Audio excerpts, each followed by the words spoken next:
Pour exploiter le concept d'EPA dans l'enseignement, il est bien sûr possible tout bonnement de l'utiliser comme repère théorique pour mener ses réflexions.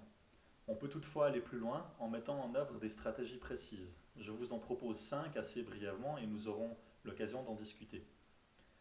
Une première consisterait à améliorer la qualité des scénarios pédagogiques, autrement dit la préparation de son cours. Lors de la conception d'un scénario, il s'agit de procéder à une analyse a priori de ce que pourrait être l'EPA de l'étudiant qui suit notre cours. En le modélisant et en l'analysant, nous pouvons alors identifier d'éventuelles lacunes du scénario, des difficultés qui pourraient se présenter à l'étudiant, des conflits entre certains éléments de son EPA. Une deuxième stratégie consiste à présenter aux étudiants comment nous nous imaginons leur EPA pour l'activité prévue. Il peut être difficile pour l'étudiant de s'organiser à partir d'une simple consigne et de mobiliser efficacement les différents types d'artefacts.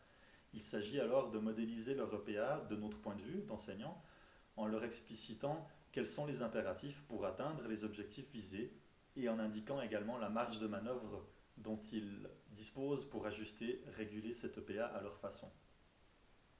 Co-construire les méthodes d'apprentissage des étudiants.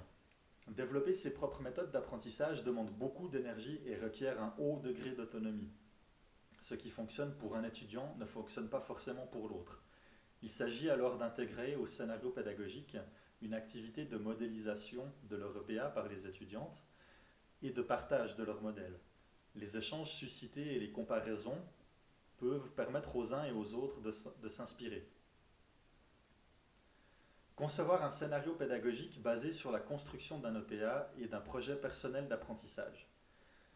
Un projet d'apprentissage se définit par les objectifs, les critères d'évaluation, les activités à réaliser, les outils à utiliser, les ressources à appliquer et les personnes ressources à mobiliser.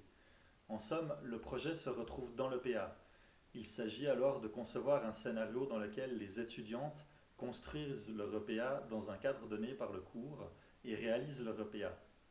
L'enseignant prend alors un rôle d'expert thématique et méthodologique pour superviser et accompagner les étudiants.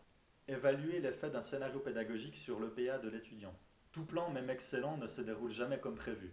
Pour améliorer en continu son enseignement, il s'agit alors ponctuellement de s'intéresser à l'EPA des étudiantes, collecter des informations relatives à leur pratique d'apprentissage, comment s'y prennent-ils pour faire ceci ou cela, de les modéliser, d'analyser les modèles et d'en tirer des leçons pour améliorer son scénario pédagogique ou donner des conseils aux étudiants.